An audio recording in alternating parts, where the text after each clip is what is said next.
wildfire ravages more than 11,000 acres across southern Georgia in just 2 days, forcing evacuation of at least 79 people. More than 500 personnel are working to contain the fire, and that 11,000 acres have been consumed by fire in the past 2 days.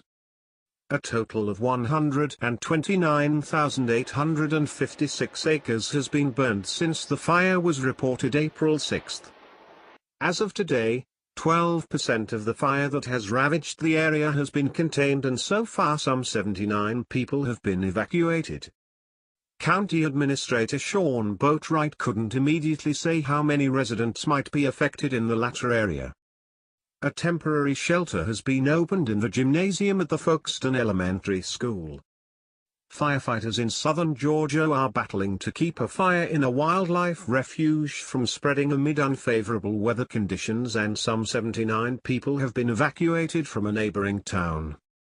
The Okefenokee National Wildlife Refuge says more than 500 personnel are working to contain the fire, and that 11,000 acres have been consumed by fire in the past 2 days. A total of 129,856 acres has been burned since the fire was reported April 6. Several dozen people in St. George have already been evacuated yesterday, but a county administrator couldn't immediately say how many residents might be ordered to leave the newly affected area.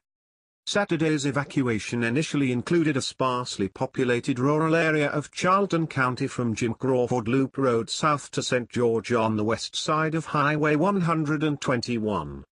County Administrator Shawn Boatright couldn't immediately say how many residents might be affected in the latter area. The wildfire started by lightning April 6 and has since burned more than 150 square miles, 389 square kilometers, on public lands. It has burned almost entirely within the Okefenokee Refuge boundaries, and some public forest land in North Florida, for the past month, but escaped fire breaks around the refuge Friday and has burned an estimated 1,000 acres on private land.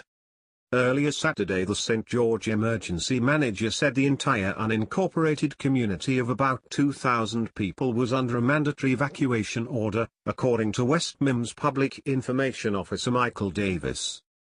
Davis said the emergency manager later clarified that the evacuation was not mandatory and that only the people in the homes closest to the fire were asked to leave.